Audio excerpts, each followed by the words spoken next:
Everybody, welcome to This Board Game Life, episode number 87, titled Dueling Games. This is the show about board games, card games, any kind of games that we want to talk about. I am one of your fine hosts for today. My name is Rob, and with me, as always, I don't know if you're left or right of me. I haven't quite figured out how this video thing works, but you're that way.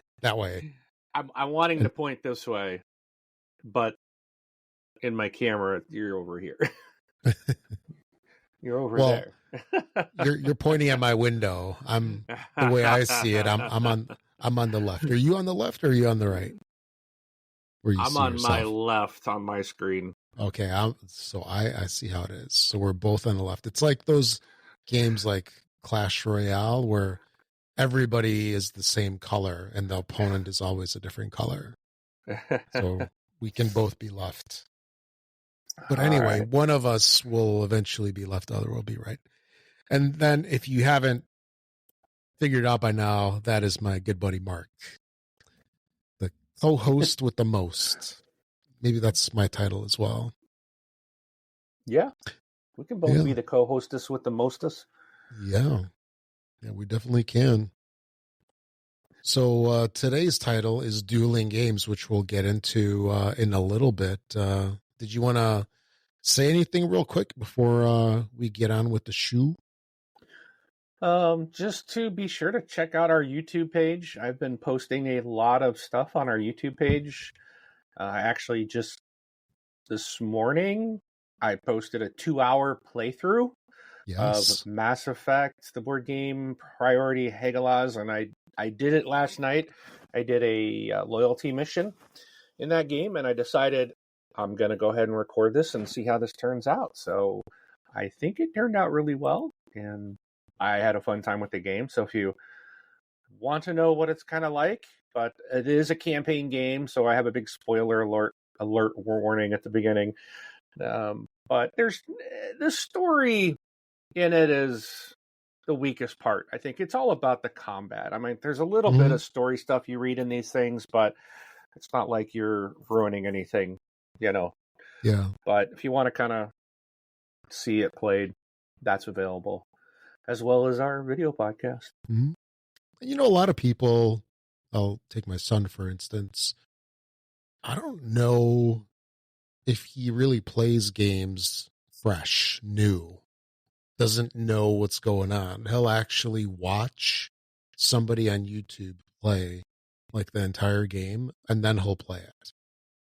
You know what I mean? It's like, so then you're not experiencing anything like yourself brand new because you already know what's going to happen. And maybe some of our listeners are that way too. They'll watch the entire thing being played and then they'll play the game and know what's going on. It will be spoiled. That's true. Could be. Yes. So, but yeah, check out our YouTube page and like and subscribe. Give me some thumbs up. Let me know. What you think. Throw them some comments. Be nice. Please be nice. Yes. No. Be kind. I'm trying my best. Yep. So. But as Mark had mentioned, you can check us out on the YouTubes. So we've got our This Board Game Life YouTube channel where he's putting up a whole ton of content. The open boxings, the unboxings, the playthroughs, and any other stuff that we're excited about. And then also, of course, we've got the audio podcast and reviews. And also check out our website, thisboardgamelife.com, where you can find everything in one place. All right. So what have you been playing lately? Once you give it a go. All right. So I got to play Arcs. This is that Leader Games space combat opera. I did play it again. That's the makers of Root, right? Yes. Leader. Yeah. And it's I still don't know how I feel about this game.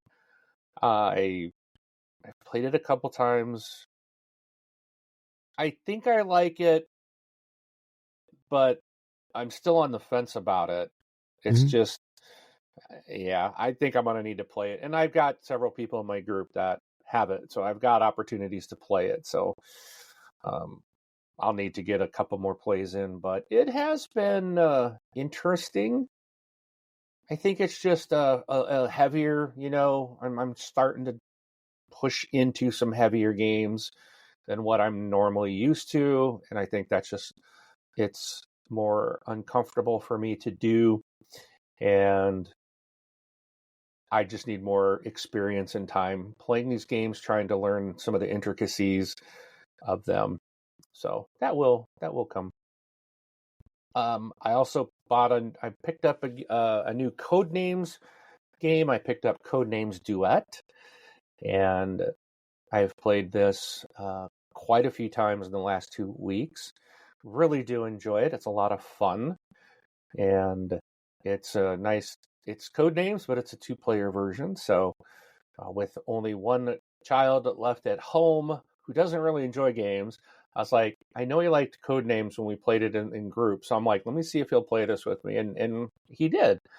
And then my mother actually enjoyed it a lot. We played this one together as well several times. So that's always good to find games that are good across all age ranges and gamer experience. Exactly. Also, I played Port Royal. Finally got to get this one to the table. This is a really, really fun game. Right there. Look at the my video. Sorry. It's that right one. there. Yeah, you're pointing to it. Right, yes, exactly. Yeah, that's the big box. Yep, that's the one I've got. And I've only played the base game. I haven't touched the expansions, but I really enjoy it. I really do like it a lot. Yeah. And I am really looking forward to get this. This will be one of those I probably take to my group quite a bit. It'll probably just be like one of my permanent, keep this in the bag. But it's not a short game. That's the thing. It's not a short game. It's not like some others like Scout you can tend to kind of run through fairly quickly, but it is really fun, and it's very easy to teach. So, and the original Port Royal came in a tiny little box. So the big box version comes in a big box, of course. And you don't say.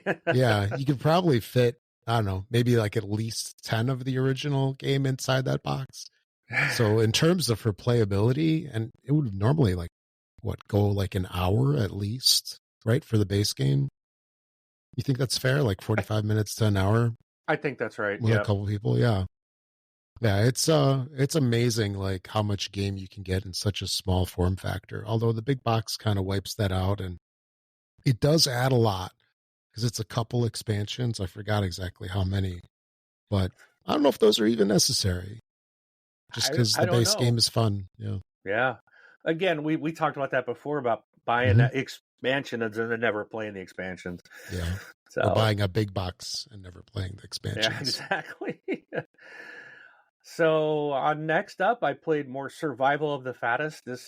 I have a group there's a group of 4 of us that'll play usually on Mondays each week, and this has surprisingly become a very desired to play game in the group. Oh, wow. And this is a group that plays Raiders of the North Sea, Power Grid, Great Western Trail, some pretty heavier weight games.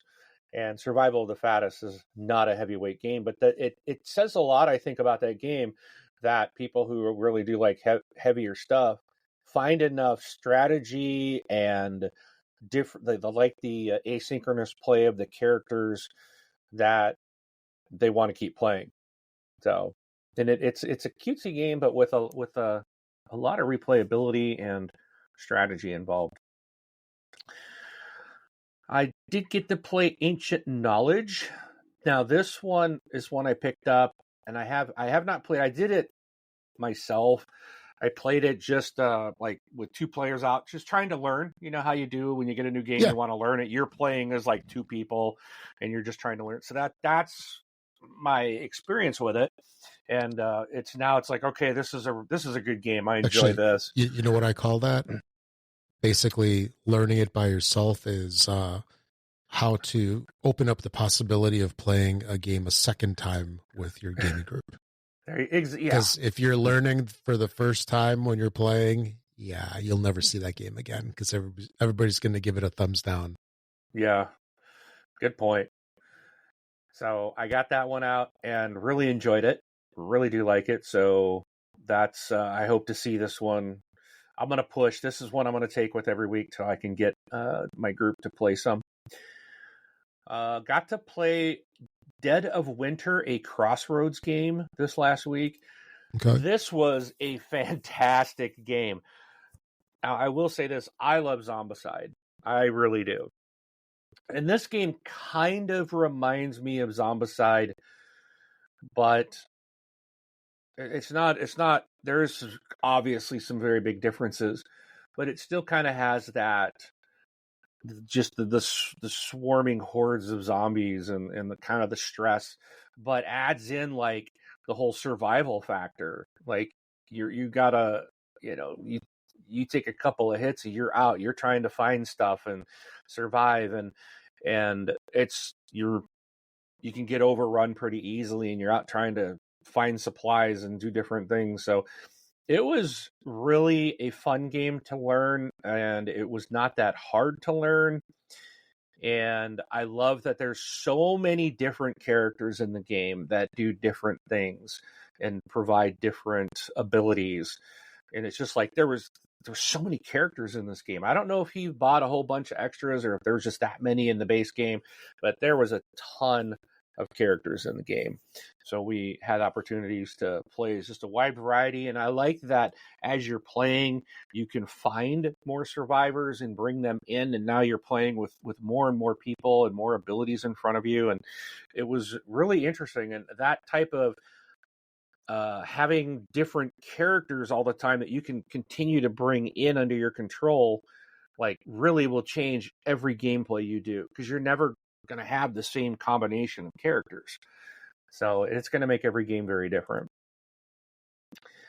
Also, we played some Welcome To, and as that was right after our Dead of Winter game, we did a nice little palate cleanser, if you will, of Welcome To. That's the original? The original, yep. Okay. Then I played some Dice Throne Santa versus Krampus. I got to play more Alhambra, which is a great game. And then I got 2 more here. So both of these were new to me this week. One of them is an older game called Love Letter. And I actually took this with my group of 4 last night. And it was funny because it was like, I was like, hey, you guys want to play some of these new games I got in? Stamp Swap behind me is one of them. Mass Effect, which is sitting here on the table in front of me from my playthrough. It was another one. And then the response was, no, we don't want to learn anything new, so we're going to play the cow game. And I was like, what the heck is the cow game? And it turns out it was either Great Western Trail or Raiders of the North Sea. And I'm like, game. I've never played Great Western Trail. And so I was like, oh, you don't want to learn something new, but you're going to make me learn something new, right? Yeah. So I took Love Letters. It's a little tiny little thing. And I took it with me, threw it in my coat pocket. And I'm like, we're going to play this. So, and we were at a restaurant. We usually meet at a restaurant. And we ordered our food and we sat there and played Love Letter while we waited for our food. And that was a fun game. They really dug that too. And I'm not one for deduction games, but this is one I really got on board. And I got to say this, I'm going to brag a little bit. So we were playing to 3 to get the 3 little, not tokens. Anyways, I forgot what they're called. Favors. So it's like you get a favor from the princess, right? Yep. So it's a little token. So whoever gets 3 of those, first to 3 would win. So we started out, and by by time now, before I won my first round, 2 of the players had already had 2 favors, and another person had 1. I had none. So it wasn't looking good for the home team. I went on to win the next 3 rounds in a row to win the entire game. So I was very happy about that. Very nice. They weren't. They weren't. Yeah, I'll get over it. All right, and then the last thing, what I mentioned earlier about I did my playthrough. I've got to play some Mass Effect, the board game Priority Hagalaz this week, and I am really, really enjoying this game.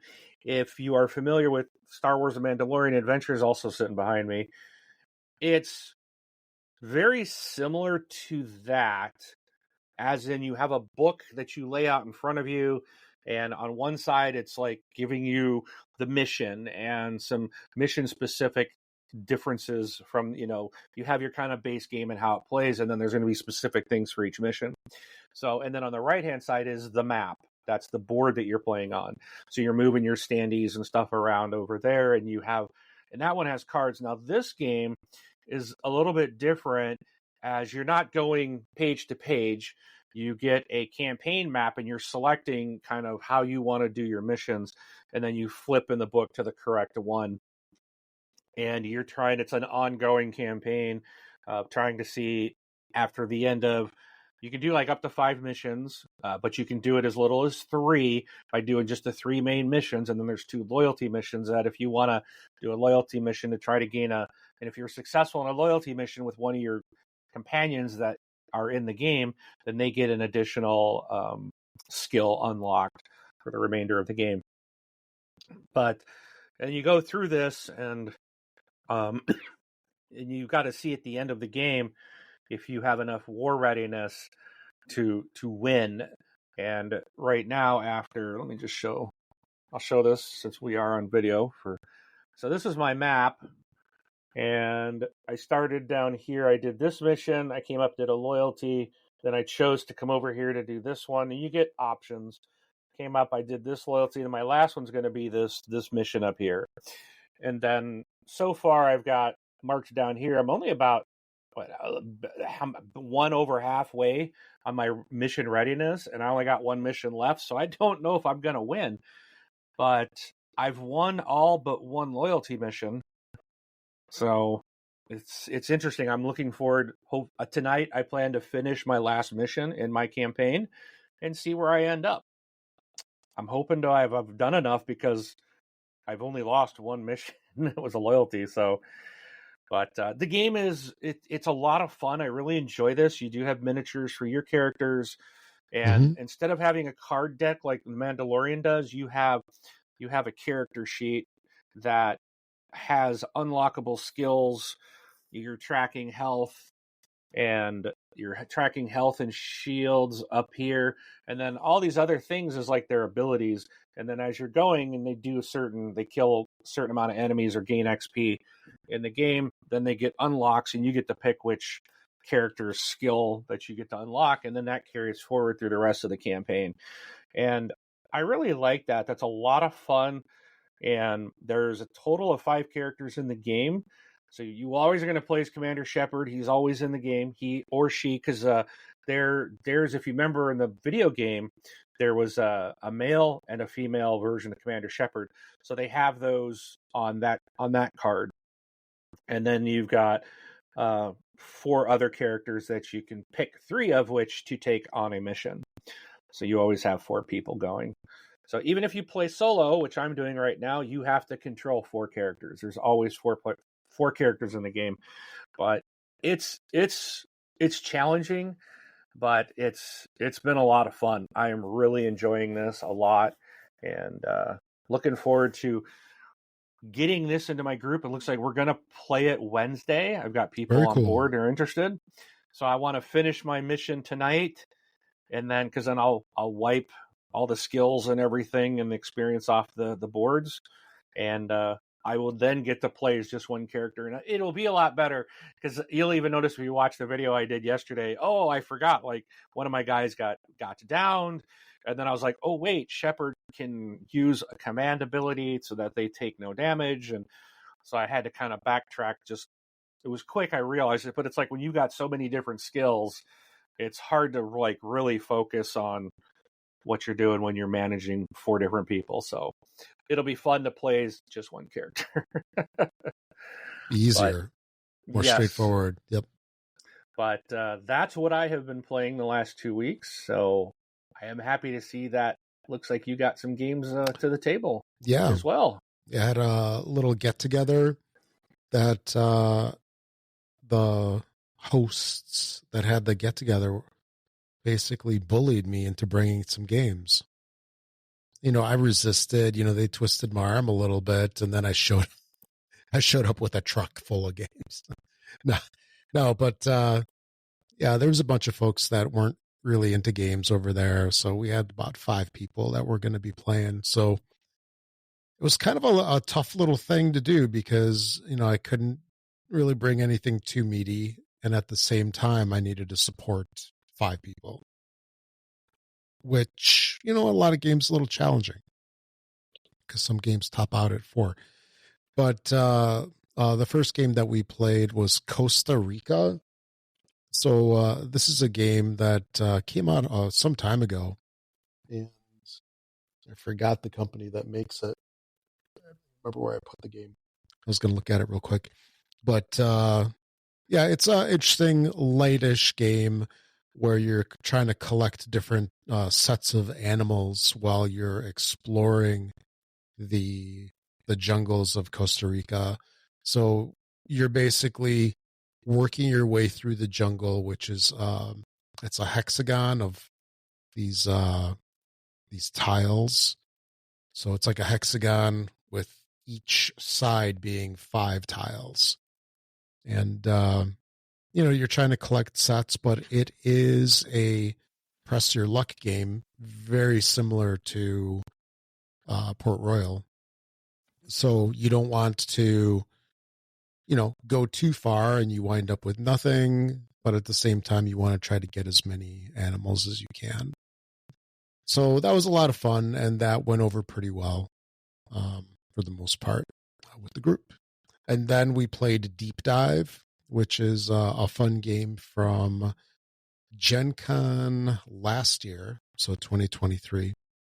And AEG released that one and actually played it at the big game night that they had over there. And that's when I fell in love with the game. This is another press your luck game where you're penguins diving deep into the waters of wherever you're at, trying to collect food and trying to avoid predators and trying to score as many points as you can, because the deeper that you dive, the more points that the yummy, delicious food is.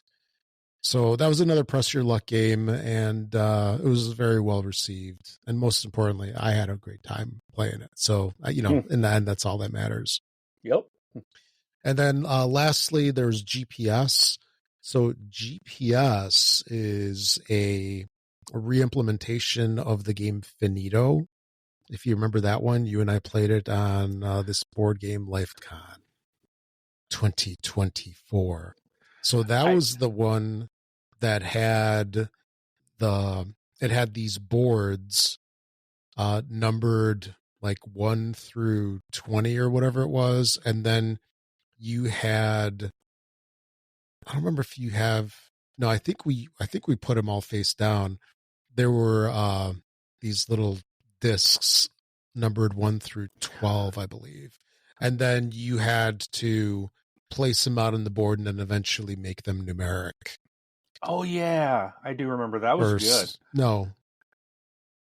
I got to look at it again. It's been a while since I played it. Actually, the last time we played was last February. Yeah. But this GPS looks nothing like that. No, it does not. So I take that back. The oh yeah. So it comes with a 20-sided die. Then there's a board with 1 through 20 spots on it, but there's more than 20 spots. There's this is 36 spots altogether. So some are doubled up, like 11, 12, 13, 14, 15, etc. are all, there's 2 of those. But anyway, you roll the die and then it tells you where you need to put your next piece. And then in the end, you're just moving stuff around, trying to make it all numeric. So GPS takes basically that same concept and it uses a spinner. So there's no die. And if you have a spinner, which, like, there's, let's say, like an arrow, which is a spaceship. So it's pointy, like the SpaceX Starship. It's not rounded; it's pointed. If some of you might get that. Anyway, it points at a certain area, and then wherever it points, that's where you need to place one of your satellites, and your satellites have the numbers 1 through 12 on them. And I'm mixed on GPS. I really like Finito. It's fun. It's quick. It's classic, abstract. I mean, it's just a fun little puzzle game, basically. Right. GPS has this spinner, which is like this massive spinner.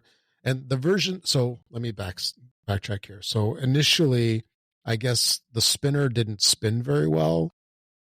So what they did is they recommended that people get a little ball bearing and you put it in it, because the spinner is like 2 pieces, one on top of another. So you put a ball bearing in between and then you spin it and it spins freely. So the version that I got direct from Allplay, it came with that ball bearing, which I do appreciate. So it spins very easily. And I mean, maybe it's because I go to the gym a lot or something like that, or my superhuman strength. But I spin that freaking thing and you're sitting there for like 20 seconds waiting for that thing to stop. And that's really annoying.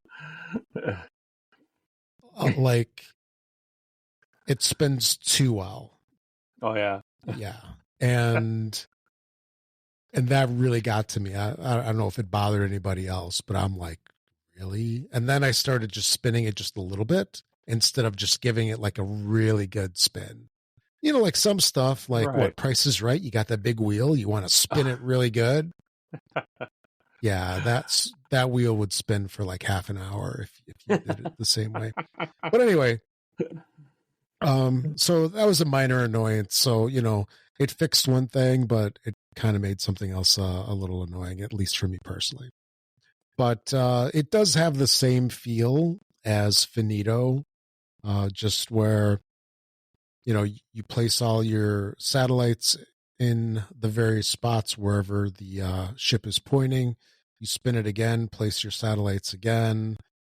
If that spot is taken, you place either to the left or to the right, the next available spot where you don't have one of your spaceships. And then once you place all 12, then you start moving stuff around, just like Infinito, trying to get your satellites in orientation before anybody else.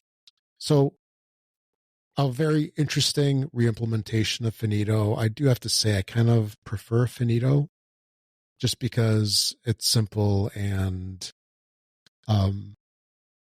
you don't have to deal with the spinner. However, looking at BGG, there are some people that have like worked to solve some of the issues. So one of the interesting things that I saw was somebody made this little 3-piece ring that goes around the GPS board. So it sits on the outside and it's got the numerics basically of Finito. So it's like 36 different spots, 1 through 20. And then you print that out, you put it around the board and then use a die, a 20-sided die. So it basically converts GPS into pseudo Finito. So that was interesting. But yeah, a decent game, interesting implementation. I think Finito is like impossible to find nowadays. So, Yes. it's a good substitute. But yeah, that's about it for me. I think just those three. That's about it. Cool. All right. So, how can people contact us, Rob? Oh, that's a good question. Can they do that? Oh, let me count the ways. There are so many. So you can send us an email to contact@thisboardgamelife.com, or you can go to our website. You can actually leave us a voicemail on there where we can, play your voicemail on the show. If you want to, ask us questions or make comments to the community.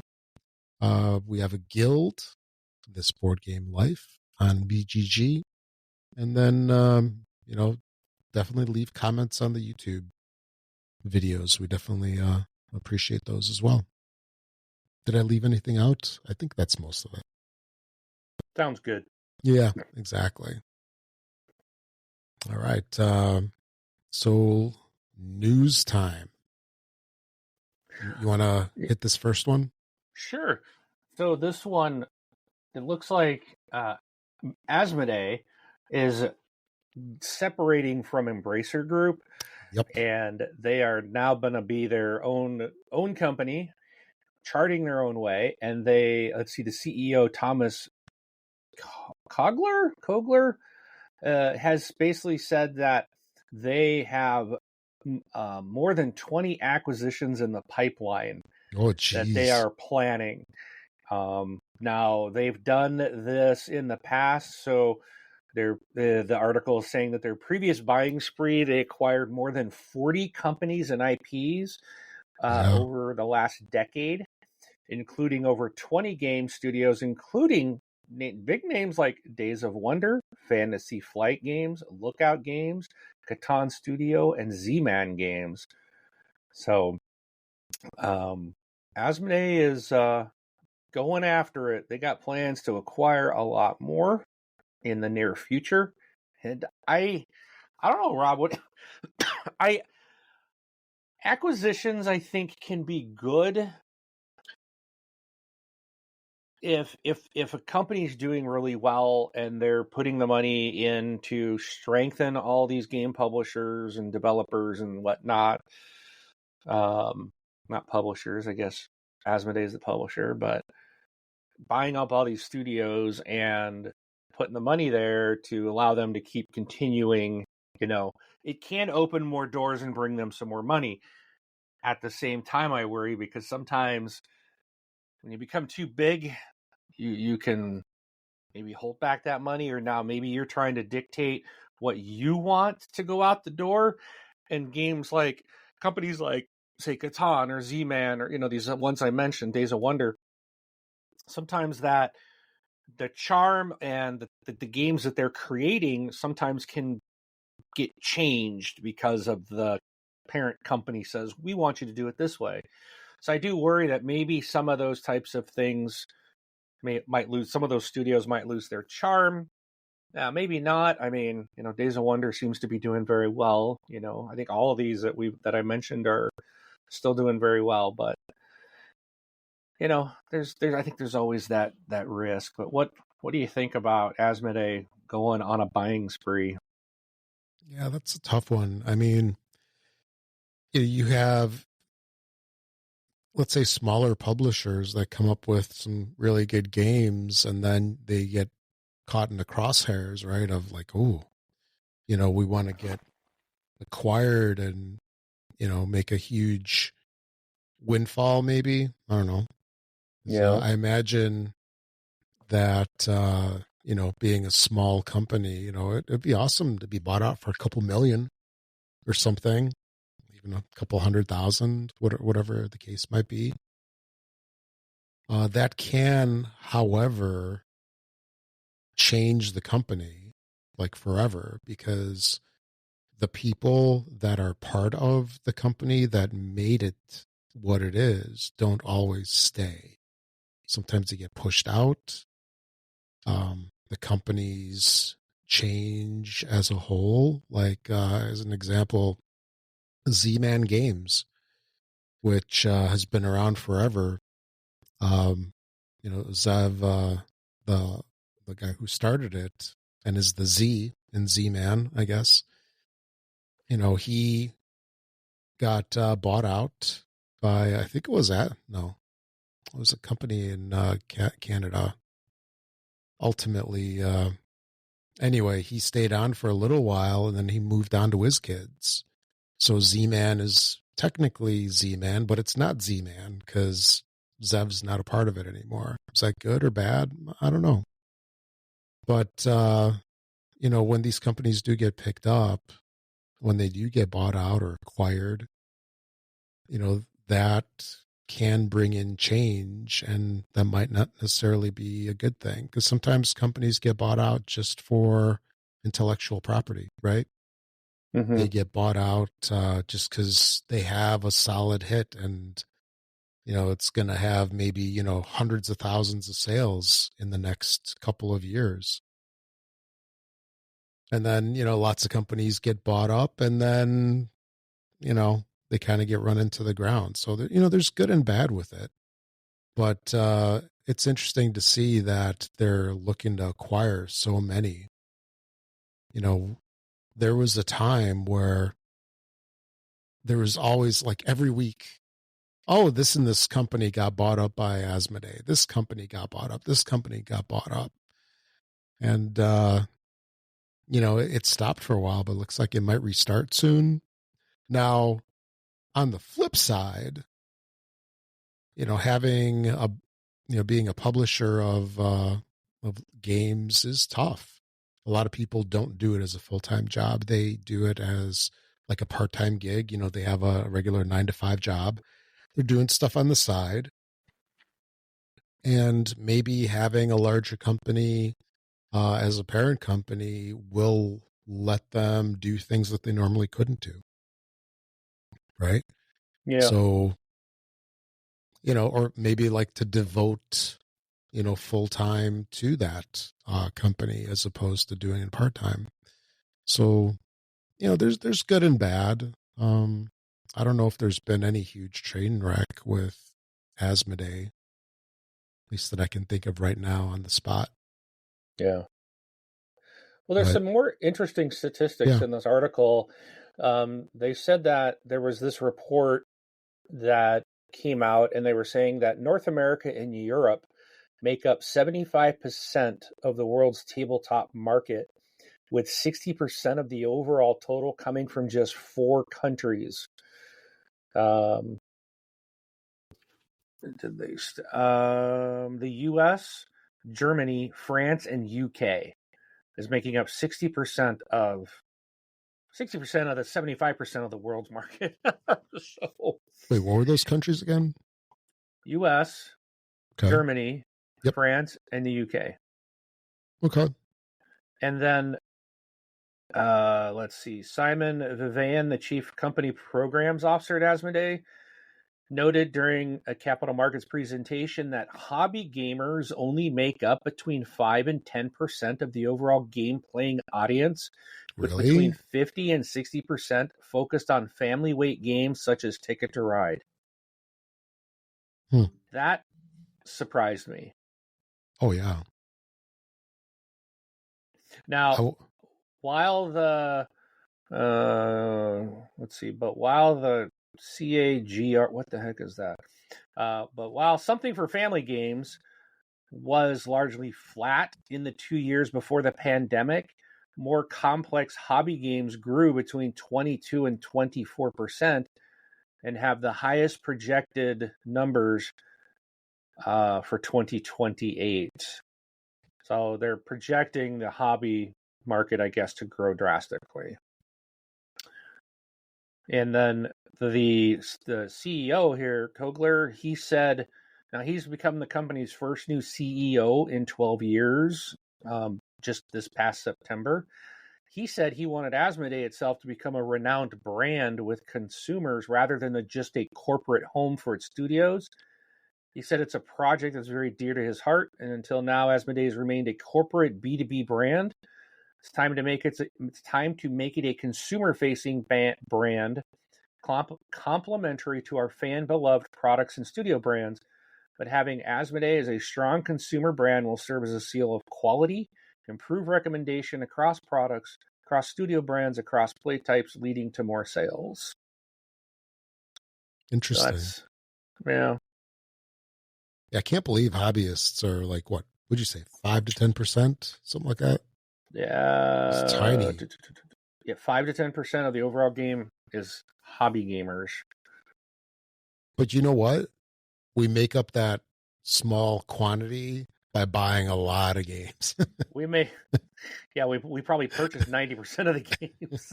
Exactly.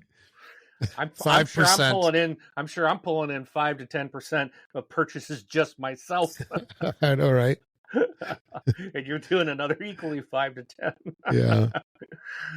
Oh. Yeah, because you figure, mainstream folks, what do they buy? Like a couple of games a year, if that? Yeah. A couple a week, a couple a day. Depends on the day. Yeah. Oh boy. So interesting. that's all the news I had. I just thought that was interesting, and I guess we'll see. I see good potential, but I guess I do worry sometimes. I don't subscribe to acquisitions are bad, but I see good and bad on both sides. Right. Because sometimes if you get too big, then you can squash some of these little startups. And I guess that's what the Kickstarters and game founds of the world it can help. But it can still be a tough run to get yourself into the market, especially if you're trying to get into retail and you're just slammed by the monster. So I'm not saying Asmodee is a monster. I'm just, by the big guys, the man. There is one advantage to them buying up all these companies, and that's when we go to Gen Con, all the games are in one area, like that you want to buy, right? So you go into like the Asmodee shopping area and just load up. It's like Surgical Strike, one-stop shop. There you go. Yeah, I had only two quick things to mention. So Cascadia is a hit from a couple of years ago. I think it was Spiel des Jahres winner, wasn't it? Yeah, I think it was like 2 years ago, 3 years ago. So anyway, they're coming out with Cascadia Junior. So we got Cascadia Roland Wrights. I say Wrights because it's plural because there's two of them, maybe more. And now there's Cascadia Junior. So, it's a 2 to 4 player game, ages 6 and up, and it plays quick. So a junior game, it's also maybe good for lunch too, or with your friends that don't like long games. Who knows? But I thought it's pretty cool. And then we haven't seen anything from Splendor in quite a while. So this is a game came out like 10 years ago, and it had like 1 or 2 expansions. Well, wait no more. They've got a new expansion coming out 2 days ago, approximately. I just had to look at the calendar. It's called The Silk Road. So it's a pair of expansions for the game. Actually, yeah, it looks like it did come out 10 years ago. Time flies while you're having fun playing games. Yeah. So with the first one, you're replacing the noble tiles with new city tiles. So you can compete to gain prestige, or you can add trading posts, which award bonuses during play. So nice thing about one of these is it's a little teeny tiny expansion, only $17 MSRP. So hopefully you'll find it a little bit cheaper. But yeah, you can look for this thing at a store near you. Cool. So that is it for the news for today. And then, news flash. So we can get on with the topics or the topic for this. And, this kind of delves a little bit into Cascadia Junior and other games like it, because there seems to be a lot of companies that are like following a similar trend And that's where they're coming out with, after like a game is a hit, they come out with duet, duel, junior. Is that like most of them? Maybe is there even more? I don't know. Probably. But yeah, they're coming out with all these like stripped down versions of these games. At least in particular, that's the junior one, right? Yeah. So you take, a game and then you remove, let's say, like half the difficulty or half the planning and so forth. And then you make it more accessible, for younger players potentially. And then you have the duet and the dual games, right? They take the game and, they make it for 2 players and usually a lot simpler, right? I don't know if there's too many that are actually equal in terms of that. And then we can probably, we can lump in 2 more into this category. So we've got duet, duel, junior. Then we've got the card game and the dice game. Right? Because those are fitting in there as well. And also, I think another one is my first insert game name here. Yeah, that's true. Because it's basically a junior, Mm-hmm. it's geared towards younger audiences to get them into some of these other games. So that brings up, a bunch of stuff, right? Is like, first of all, is this any different than like Cheerios coming out with 400 versions of Cheerios? Right? Probably not. Do we really need like strawberry, pineapple, pumpkin spice Cheerios? Like, how many more versions? So. Yeah, how many more versions are we going to come out with? The answer is yes. I really do need all these cereals because the sign on my wall right over here says, yes, I really do need all these board games. There you go. So the answer is yes, we need them. Mm-hmm. So, with all of these different versions, like, is this like a cash grab or is this a calculated path marketing wise, because they know that people like us, let's say, who like Splendor, will then go, oh, Splendor, the dice game. I'm going to get it because I like Splendor, or Azul, right?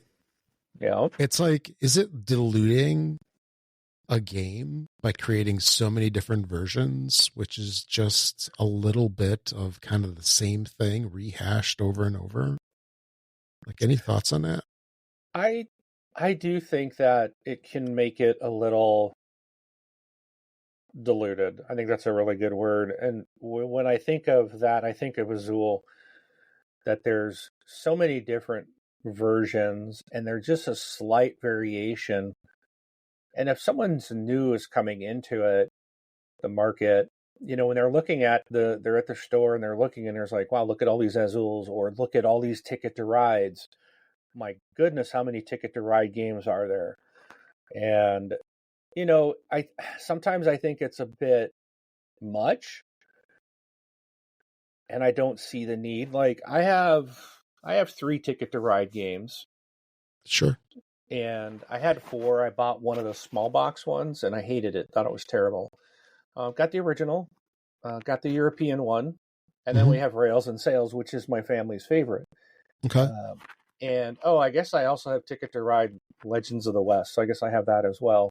The legacy game. The legacy game. Mm-hmm. So, but yeah, sometimes I think it's like it feels like a cash grab, but I guess I think all the Ticket to Ride games and the Azul games and stuff like that, they're still changing some part of the gameplay. But Because some of those are like Ticket to Ride. It has new maps, and people appreciate that because it changes the game up quite a bit. Yeah, but I don't know. It just seems like there's so many sometimes that it's just like I kind of can roll my eyes at Ticket to Ride. It's like, and I like the game. Don't get me wrong, but I'll go into the store, like my store. Man, it's like they got a whole aisle. It's just Ticket to Ride. I'm like, oh my goodness, and then I think how much space, and I look at all these games that I love that are on my shelf that are not available, and I'm like, well, if you got rid of half the Ticket to Ride collection, you'd have a lot more space to bring in some other games that people might like. Mm-hmm. They just sit there and take up so much space. Same, so I like the juniors. I like the My First. I think that's great to get like My First Carcassonne, right? You can have a younger, if you got a young family, and you love board gaming, you can play these with your kids and get them into the hobby with something that's not hard. So I'm really, really do like that. And I don't, we probably need more of that. Well, here, can I throw a monkey wrench into that? Oh, here we go. Here we go, folks. So, have you ever experienced, and this is early on, when somebody gets into the hobby of, oh, my cousin, like, he's a beekeeper. Oh, look, there's a beekeeping game. I'm going to get this beekeeping game to play with him. Or for kids. Oh, my kid likes Fortnite. I'm going to get this Fortnite game and we're going to play the Fortnite board game.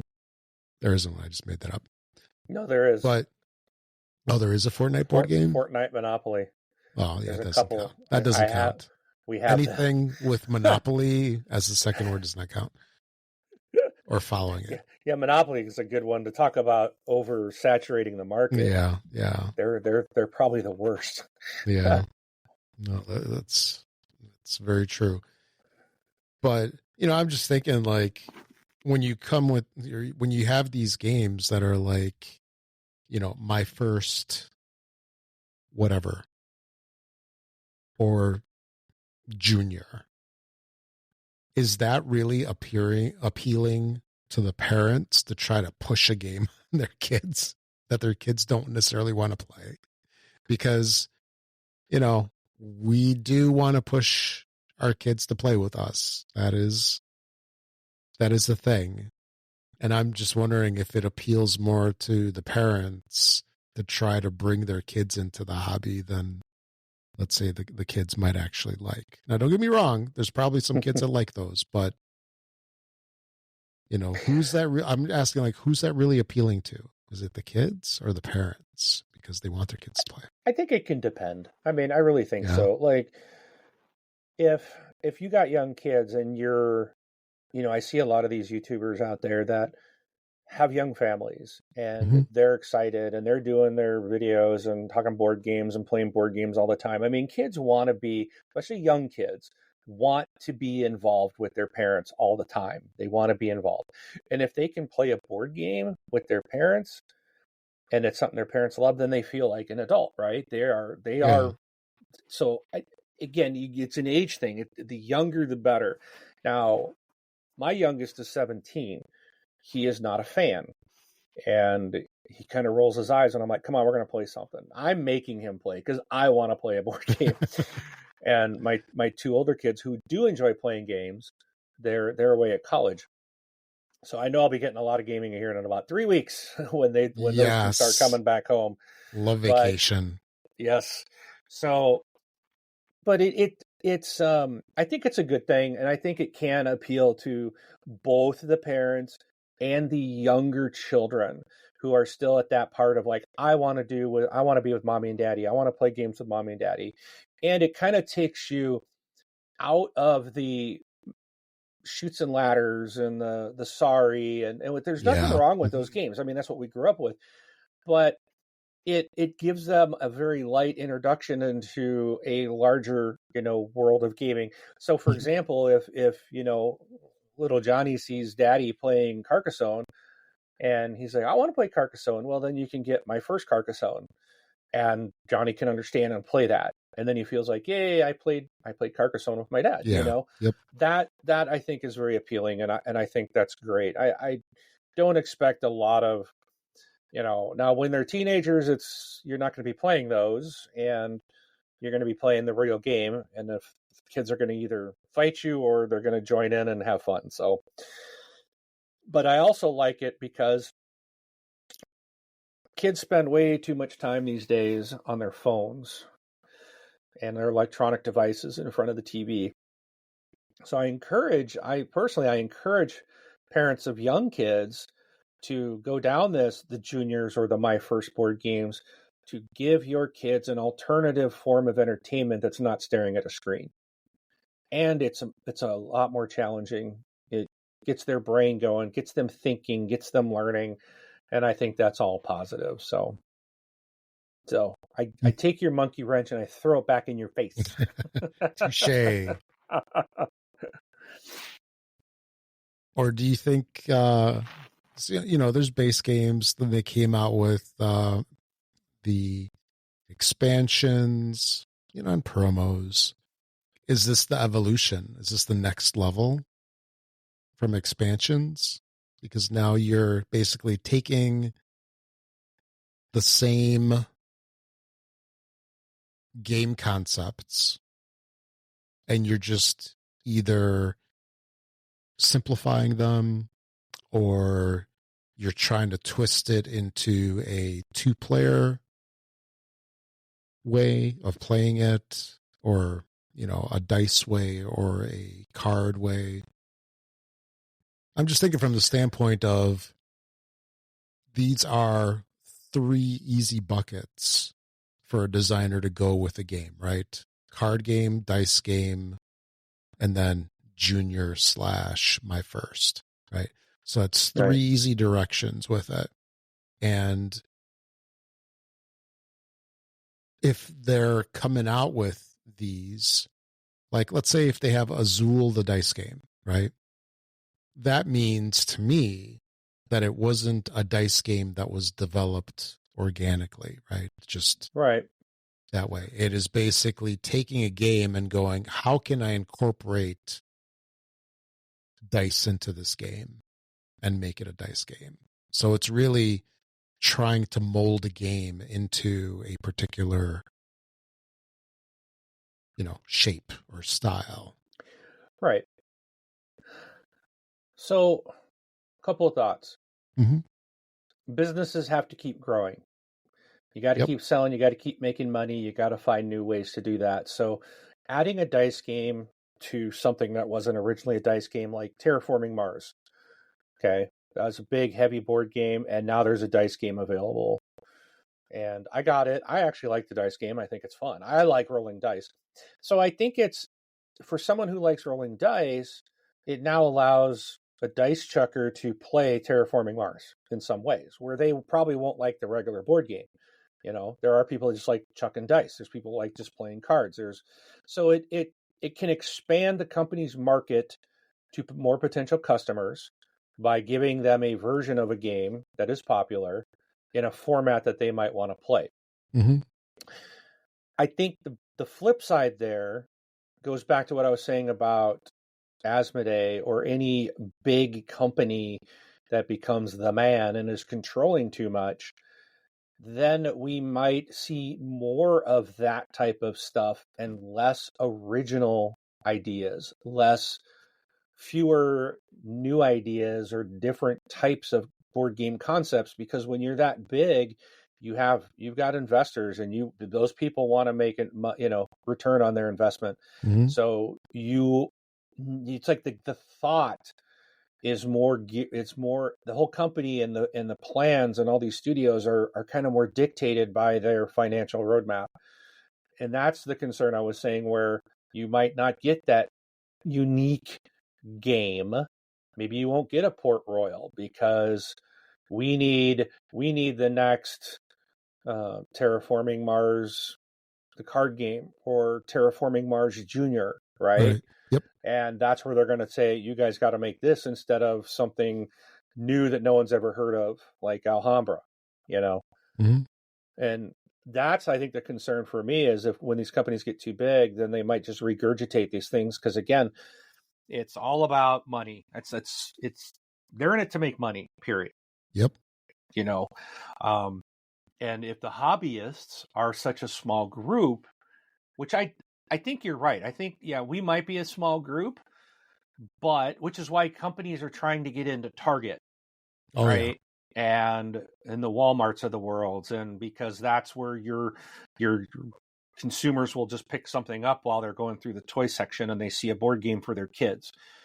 Mm-hmm. But we're seeing more hobbyist type of games showing up in those stores. Oh, yeah. But, and then those are the games that wind up at Goodwill unopened, still in shrink. Because they bought them as a gift for somebody. Yep. And Yeah. they didn't want it. Yeah.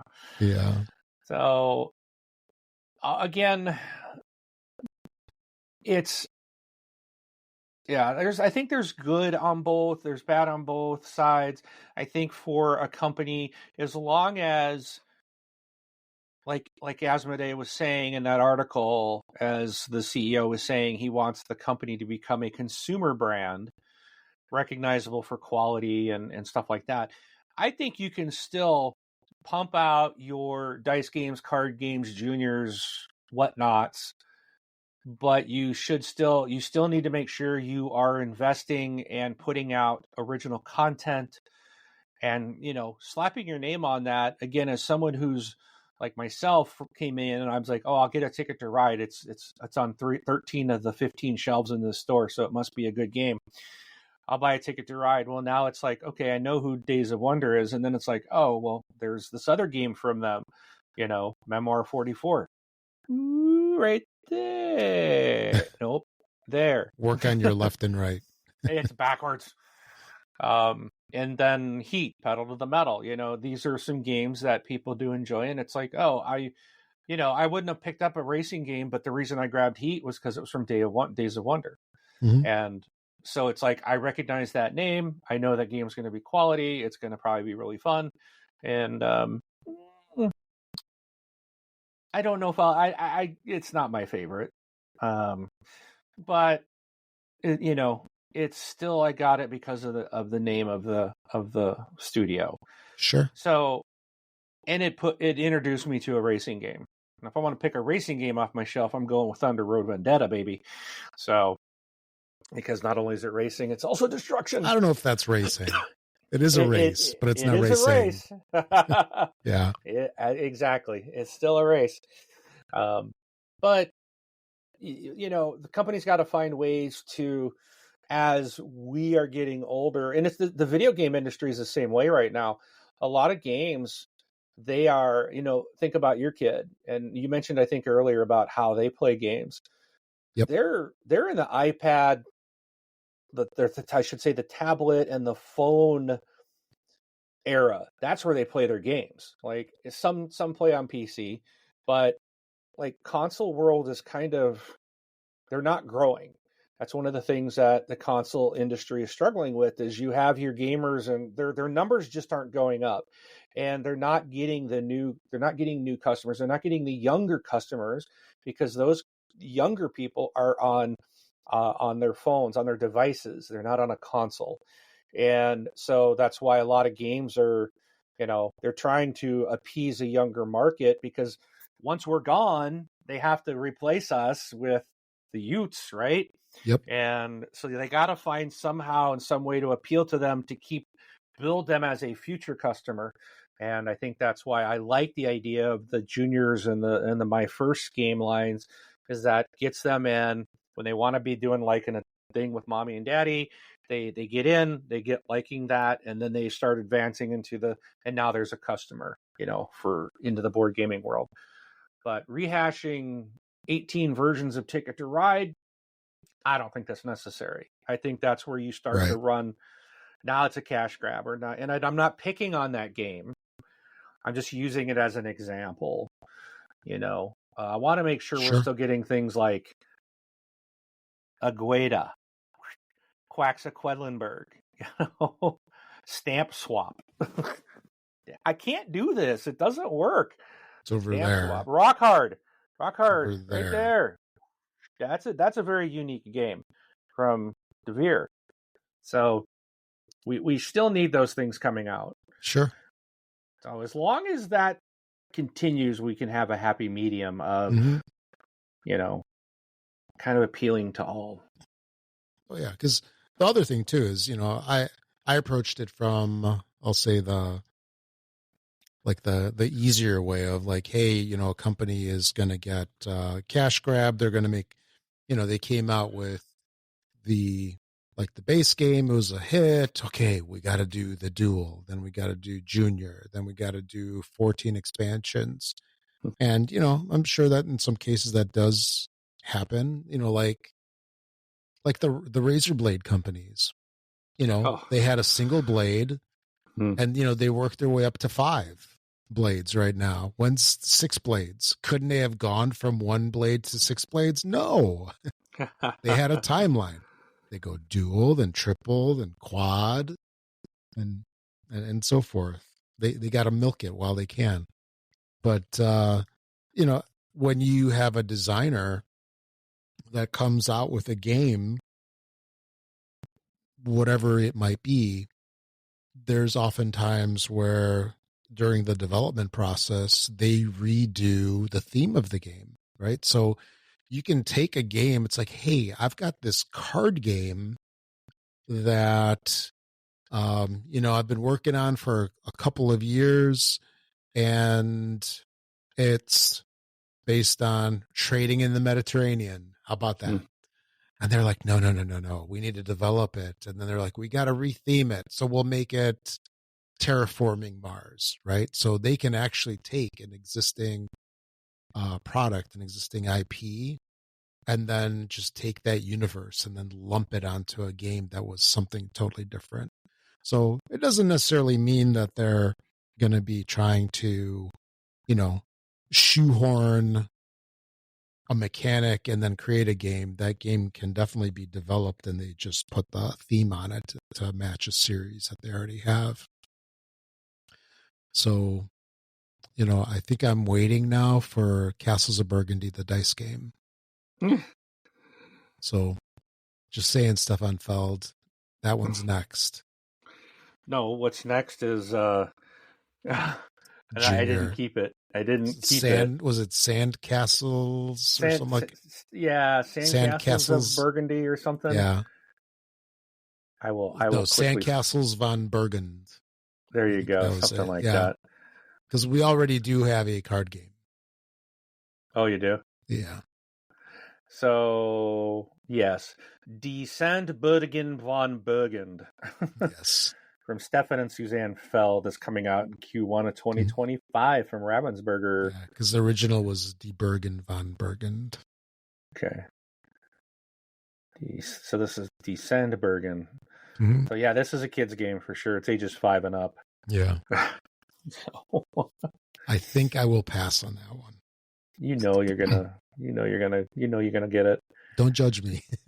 I'm weak. I'm weak. I won't judge you. Because you're like, I'm going to have my own copy because I'm going to get it before you to taunt you. I know how you are. Now you can have that one. I'll leave that one for you. Yeah. But I'm going to be playing Castles of Burgundy next Monday night. So, oh, nice. Yeah. Jealous. So. Anyway, so yeah, just an interesting little talk on, duets, duels, juniors, dice, and cards versions of games. And in the end, I'd say bring it all on, because in the end, as consumers, we have the choice, right? Yeah. It's better to have the choice and get what we want, especially if it's something that I like, because I got to say that, I really enjoy Castles of Burgundy. So I like everything in that series. Will I play them all the time? No. But while I'm at it, I guess I can just say, hey, why don't you guys come out with Castles of Burgundy, the card game that us old people can actually read? Because he uses the tiny little cards. And I'm sorry, I struggle with it. I need a magnifying glass. Yeah. But no, yeah, interesting stuff. Anyway, yeah, I do think I do feel like there's still too many duels or duets coming out lately. But like you said, if it's not, we can speak with our wallets, and if somebody wants it, as long as they're not shoehorning on like, hey, let's release this and let's just make this a 2-player game and call it Duet or Duel, but not changing anything and it doesn't work, that's what we don't want to see. Yeah. As long as they're putting some effort into it to make it a very good 2-player game, then yeah, go for it. And hopefully these will be successful, and if they're not successful, then they'll stop doing them, because then people don't want them.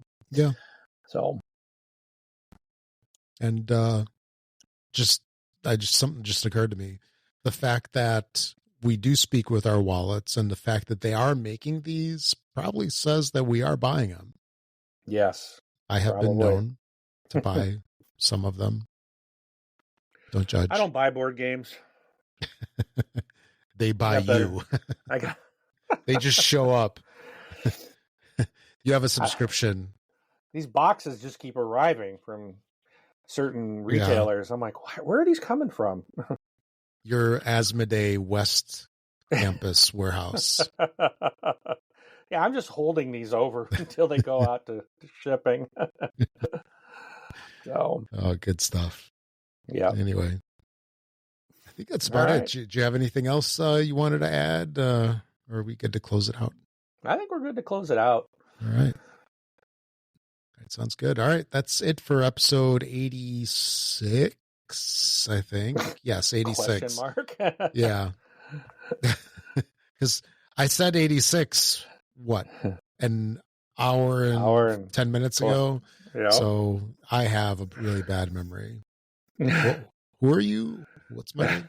Anyway, that's it for episode 86. Thanks for listening, everybody. We'll catch you all in 2 weeks on the next fun, exciting episode of This Board Game Life. Thanks, everybody. We'll catch you later.